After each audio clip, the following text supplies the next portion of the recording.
Bem, salve pessoal do primeiro B e também da primeira etapa.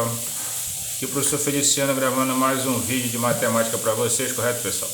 Então, dando continuidade com o nosso estudo de funções, a gente vai falar sobre a função sobrejetora, certo?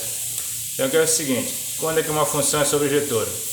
Uma função f de a em b é chamada sobrejetora quando para qualquer elemento y que pertence a b, né, o conjunto que é o contradomínio, né, pode-se encontrar pelo menos um elemento x pertencente a A, de modo que f de x seja igual a y, certo? Ou seja, quando todo elemento de y é imagem, né, de algum elemento, todo elemento y de b é imagem de algum elemento x de A, certo? Em outras palavras, podemos afirmar que uma função f é sobrejetora quando o conjunto imagem for igual ao contradomínio, isto é, a imagem da função for igual ao contradomínio da função. Quando todo elemento do conjunto B for imagem de algum elemento do conjunto A, a gente diz que a função ela é o que? Sobrejetora, certo? Ou seja, quando a imagem for igual ao próprio contradomínio. Beleza, pessoal? Então, copiem esse conceito inicial aí, certo? E aí eu vou dar uma parada para a gente ver exemplos sobre função sobrejetora, certo? De função sobrejetora. Só no momento aí, copiem e já volto. Então, olha lá, pessoal. Observe os diagramas de flechas, certo? Então, esse diagrama aqui, ó. Nesse diagrama, nós temos o diagrama de uma função sobrejetora. O que acontece? Quando tu vê aqui o conjunto A, né? E aqui o conjunto B, né? Essa função aqui, o que acontece? Todos os elementos de A, né, estão se relacionando com algum elemento de B. E o que é importante aqui é que todo elemento de B, olha, é imagem de algum elemento de A. Olha, não tá sobrando nenhum elemento de B que não seja imagem de A. Então, o que a gente percebe aqui? Que o contradomínio, que é B, é igual ao próprio conjunto imagem, certo? Porque todo elemento de B é imagem de algum elemento de A. Então, quando isso acontece, a função é sobrejetora. Todo elemento de B é imagem de algum elemento de A, certo? Já nessa outra função aqui, que não é sobrejetora, o que acontece? Tem elementos de B que não são imagem de nenhum elemento de A. Olha aqui, esses dois aqui estão sobrando. Eles não são imagem de nenhum elemento de A.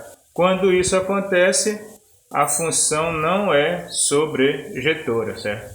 Então, para que ela seja sobrejetora, todo elemento de B tem que ser imagem de algum elemento de A. Se sobrar algum elemento de B que não seja imagem de elemento de A, ela não é sobrejetora. Beleza, pessoal? Então, pelo diagrama dá para a gente saber quando uma função é sobrejetora e quando ela não é sobrejetora. Beleza?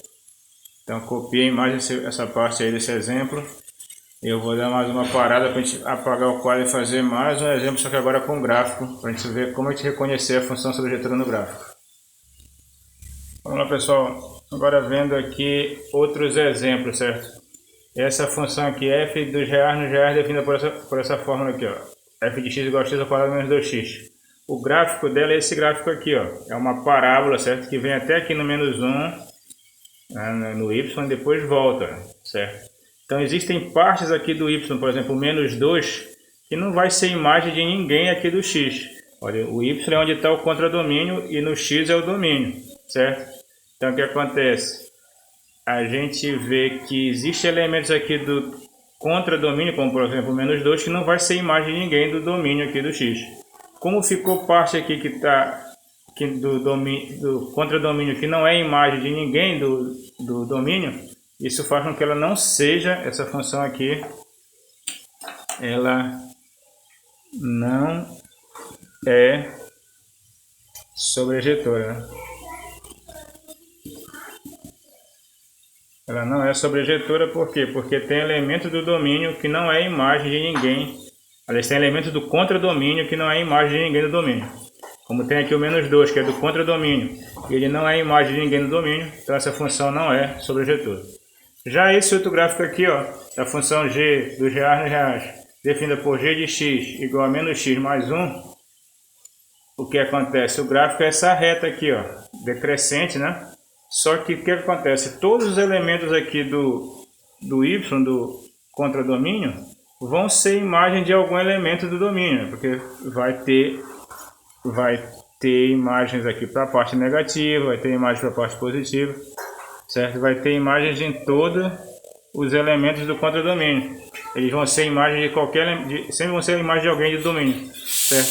Então, como nesse caso aqui, todo elemento do contradomínio vai ser imagem de alguém do domínio, essa função aqui é sobrejetora, certo? Ela é sobrejetora porque todo elemento do contradomínio vai ser imagem de algum elemento do domínio. Falou, pessoal? Então, nesse caso aqui a gente tem uma função sobrejetora. Acho que não é sobrejetora, que é esse gráfico aqui, ó, porque tem elementos do contradomínio que não vão ser imagem do domínio. E essa outra aqui é sobrejetora porque todo elemento do contradomínio vai ser imagem de algum elemento do domínio. Valeu, pessoal. Vou só dar uma parada aqui para a gente fazer o começo de um novo conteúdo. Então aqui, pessoal, vamos falar também agora sobre a função bijetora, certo? O que é uma função bijetora, né? Uma função f de a em b é chamada bijetora quando é ao mesmo tempo injetora e sobrejetora, certo? Então, se ela é injetora e sobrejetora ao mesmo tempo, ela é bijetora. Olha o exemplo aqui no diagrama. Olha. Essa função aqui, olha, todo elemento de A tem imagem diferente no B. Olha. Elementos diferentes do A têm imagens diferentes no B. Olha. Nenhum elemento do A tem imagem repetida no B. Então, isso aí faz com que ela seja o quê? Injetora, porque todos os elementos do A diferentes têm imagens diferentes. E todo elemento de B é imagem de algum elemento de A. Olha, não fica nenhum elemento de B sem ser imagem de A, ou seja, o contradomínio é igual ao conjunto imagem. Isso faz com que ela seja o quê? Sobrejetora. Se ela é injetora, porque elementos diferentes têm imagens diferentes, e ela é sobrejetora, porque todo elemento do contradomínio é imagem de algum elemento do domínio, então ela é bijetora, porque ela é as duas coisas ao mesmo tempo, injetora e sobrejetora. Falou, pessoal? A gente vai terminando por aqui hoje. Na próxima aula a gente continua. Não esqueçam de copiar esse conteúdo e não esqueçam nossa tarefa, certo? Que deve ser entregue até o dia 11 de dezembro. Valeu por hoje, pessoal.